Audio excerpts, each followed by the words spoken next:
On this episode of Redlit, supervisor belittles me, I make him suffer.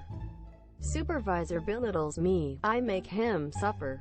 Strap in. This is a long one. Note, all names have been changed for privacy reasons. For those of you who don't know about my old job from my I don't work here story. I got a job back when I was about 19 or 20 years old at my town's public hospital in their food service department.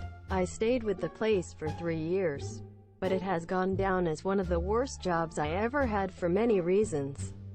Bitchy nursing staff, insane hours, overworking me and coworkers, and just overall a very toxic work environment.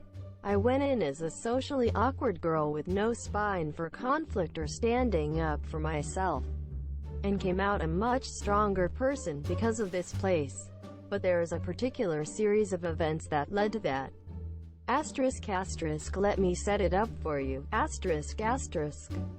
My official title was a food service aide, or aide for short. My job I was hired for was to collect dirty trays and dishes from carts on their respective floors, wash all of the dishes that came into my dish room, and put them into the dish machine to be sanitized, before I let the dishes dry and store them where they needed to go. Then, at the end of the night, I would break down the machine and clean the filters of leftover food, and drain the water tanks of dirty soap water before going home. Over time, I became well acquainted with the dish machines we had. Asterisk, first one was 20 plus years old and finally died on us.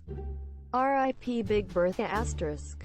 And I could troubleshoot a problem with it since I like machines enough to learn as much as I can about them. Monsieur, my boss, took notice of this, and how hard I worked in the dish room every day. So he began to have me learn about the other parts of the department so I could fill in whenever someone called in. Cooking on the grill and serving food in the cafeteria. Cashiering. Helping to prepare food trays for patients. Learning about different diets and their orders from the doctors. Restocking floors for patients' snacks and drinks. And finally deliver food to patient rooms if that seems like a lot for one person.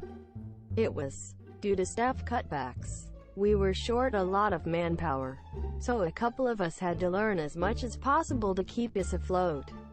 Asterisk asterisk. Now, onto the story. Asterisk asterisk.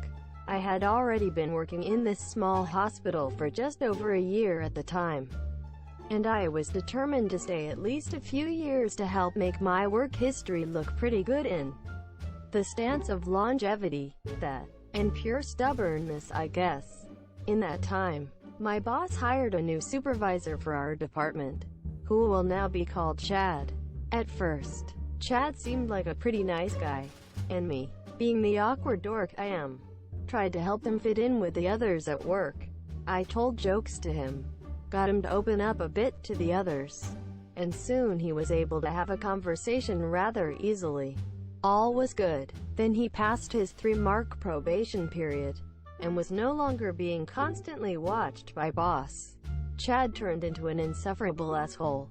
He began to bark orders as if he owned the kitchen, demanding to know why certain things weren't being done his way, and overall was slowing down production tremendously for everyone. Not to mention, he himself was a lazy cunt.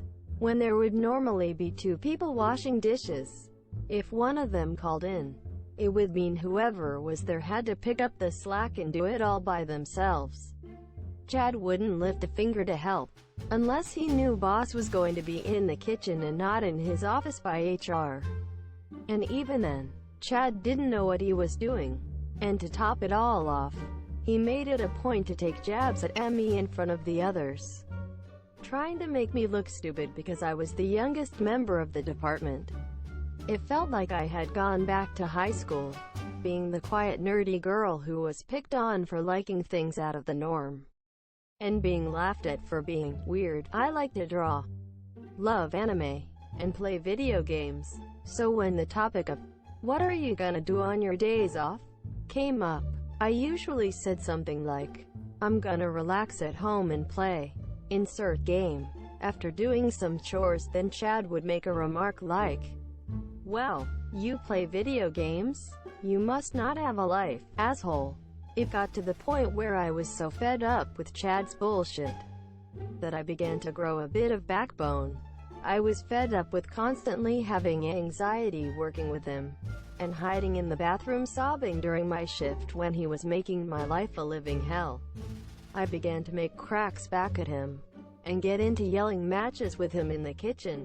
No sound escaped the doors once they were closed, so no one outside the department heard us.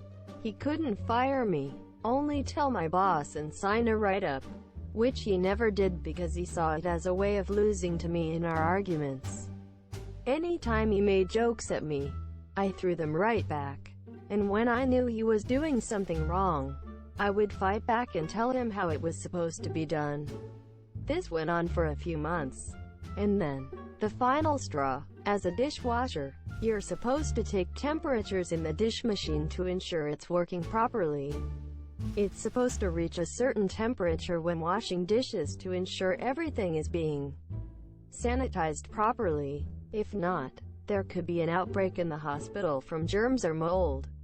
All the temperatures and times were recorded on a sheet and placed in a folder in the dietitian's office by the dish roommaster. I was making my usual rounds of taking temps when I noticed the machine was reading about 20 degrees in the red cooler than where it was supposed to be. I shut down the machine and began to drain the water tanks. This was my way of troubleshooting if the tanks had just not been drained in a while, or if something was seriously wrong with the machine. As I was draining the water, Chad comes in and sees me doing this. He was furious and begins to rant. "Chad, what are you doing?" Exclamation mark. "We still have piles of dishes to wash." Me, temps were low. "Gotta drain the water and see if that fixes it, I think." "Chad, how the hell is that going to fix it?" Exclamation mark. "You're just wasting time." Me, visibly annoyed. "If you'd let me finish. I'm seeing if morning shift drained the water or not. If not, then it will only take 10 minutes to fill the tanks back up." "Chad, I know the tanks were drained. I drained them myself." I get up and look him in the eye, knowing he was lying since he always asked me to take care of the machine at closing. Me, "Prove it. Show me how." He was about to yell again, when my coworker Dean in the diet office peers into the dish roommaster. Chad's face turns red, and he gives me a death glare before storming off. I continue to work on the machine, and once the tanks refilled, I initialed all of my temps and times on the sheet before returning it back in the office. The day goes by, and after a hellish time on the floor serving patients, I was in the middle of my cleaning duties with the cook and Dean. I get called by Chad, saying that boss wanted to talk to us. So, after making sure the dish machine was cleaned, I walked with him to boss's office. There, boss begins to tell me that Chad had given him evidence that I was slacking on my duties, and that I was not taking temperatures like I was supposed to for the dish machine. He said that thankfully, Chad took the temps, but if I wanted to keep from getting into trouble and to keep the department from getting into legal trouble, I needed to step up and be a team player. He said that I was getting a verbal warning, but if I did this again, I would receive a write-up or possible suspension.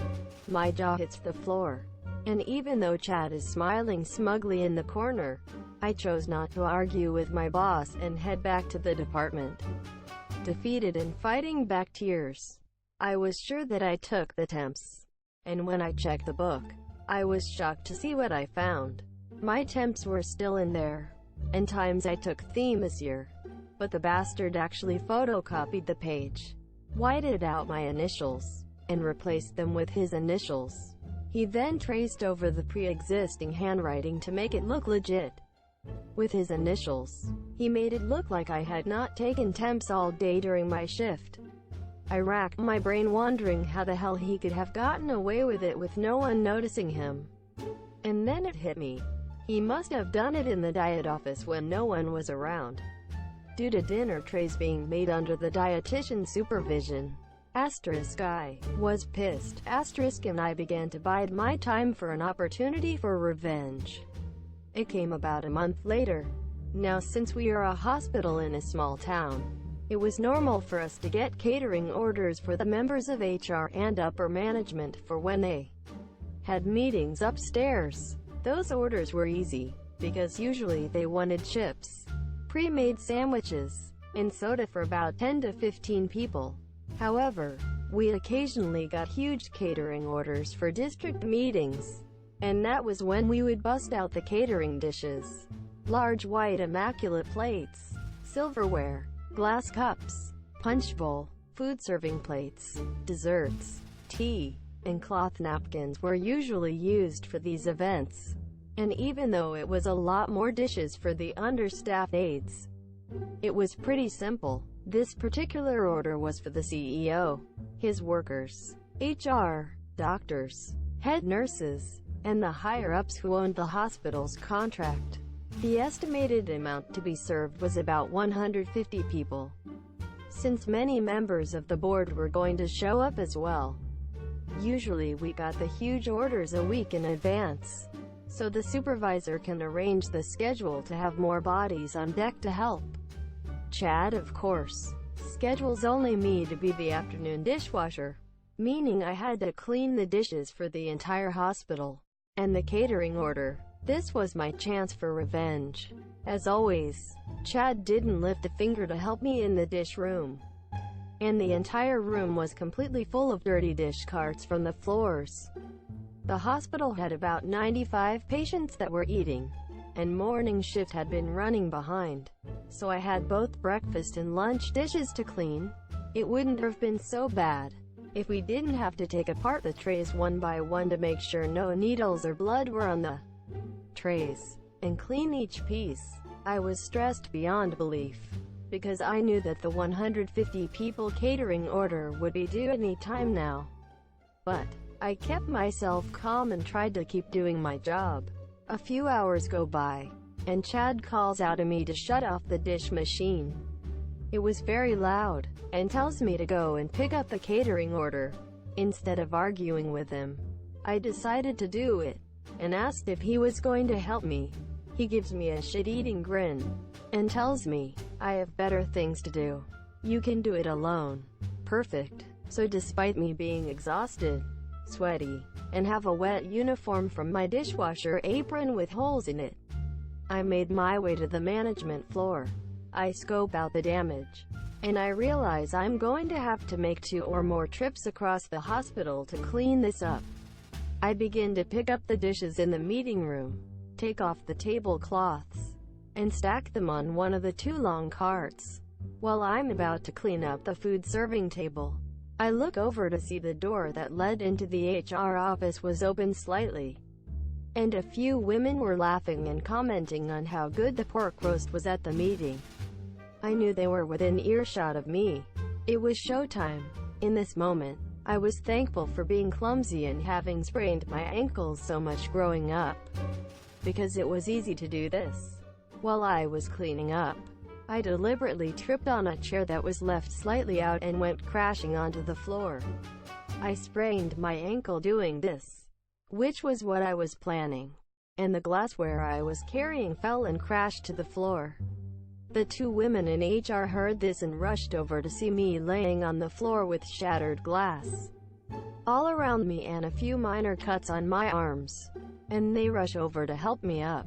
We'll call them Jane and Jill. "Jill, are you okay?" Question mark. "Me, I'm alright." Asterisk, I say on the brink of tears. Asterisk. "Jane, are you sure? Here, let's get you into a chair." Me, thank you. "I'm sorry. I'm so sorry. Please don't tell my boss." They help me up into a chair, and when they check me over to see I'm in tears, they began to ask me questions. "Jill, where is your help?" Me, "It's just me right now. I'm supposed to pick this up and take it back to wash the Monsieur." Jane, "Seriously? All by yourself? Why didn't you get someone to help you?" Me, "We're short a dishwasher today. I'm trying as best as I can, but I keep falling more and more behind." At this point, I begin to cry uncontrollably.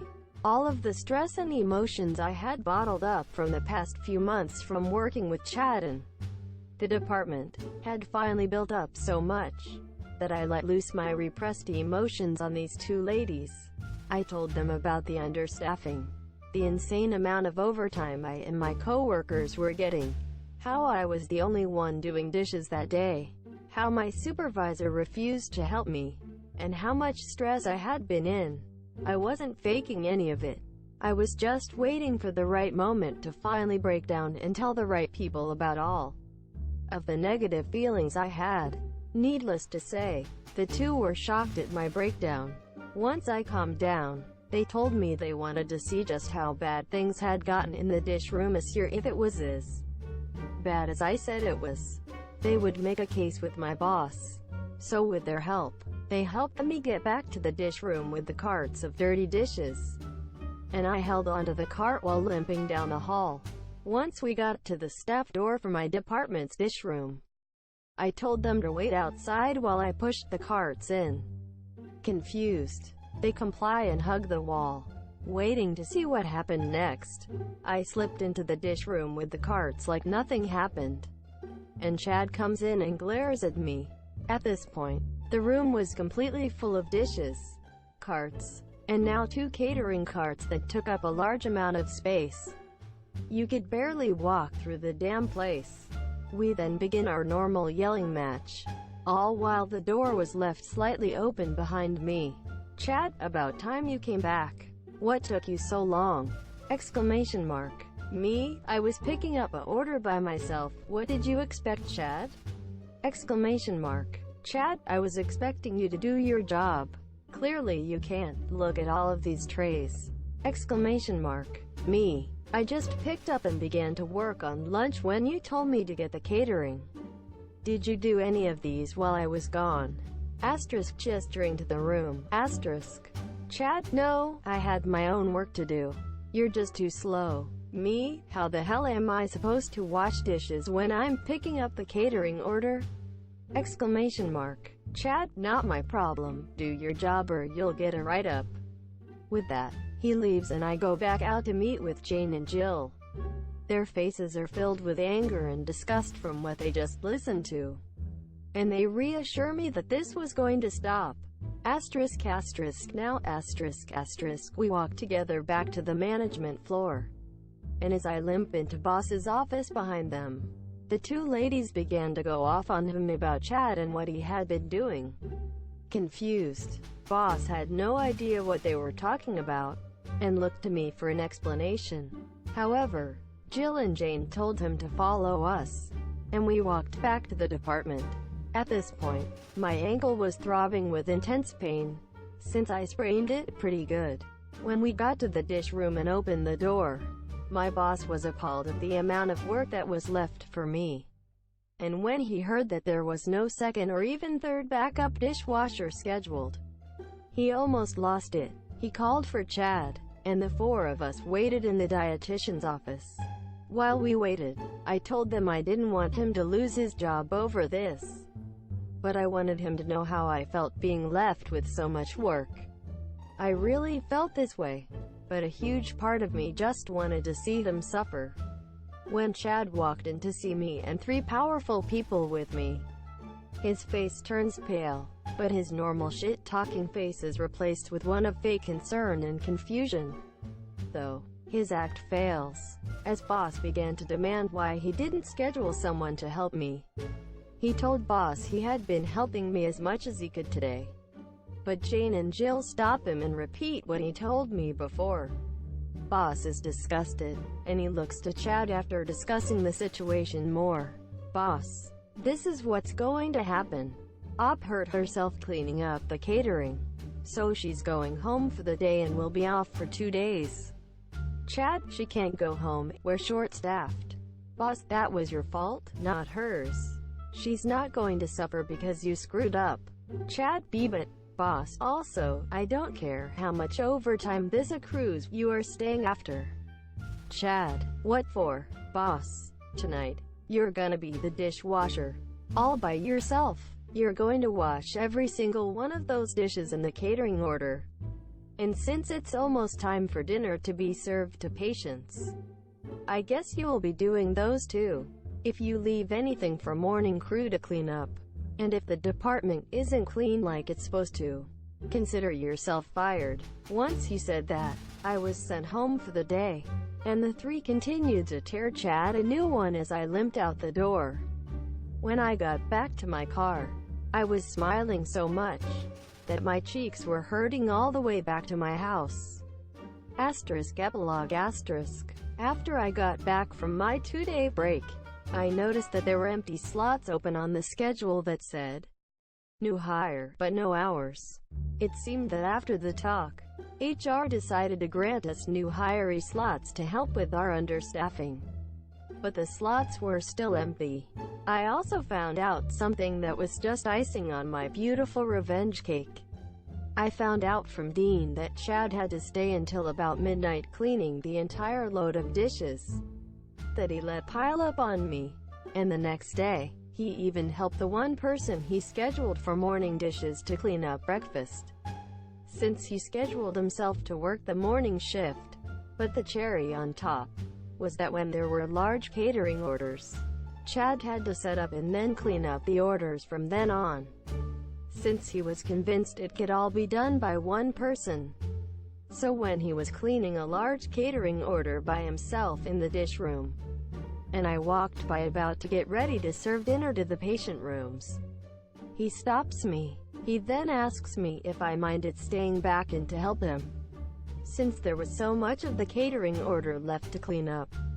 I smile and said simply, "Not my problem, do your job. Boom monsieur. //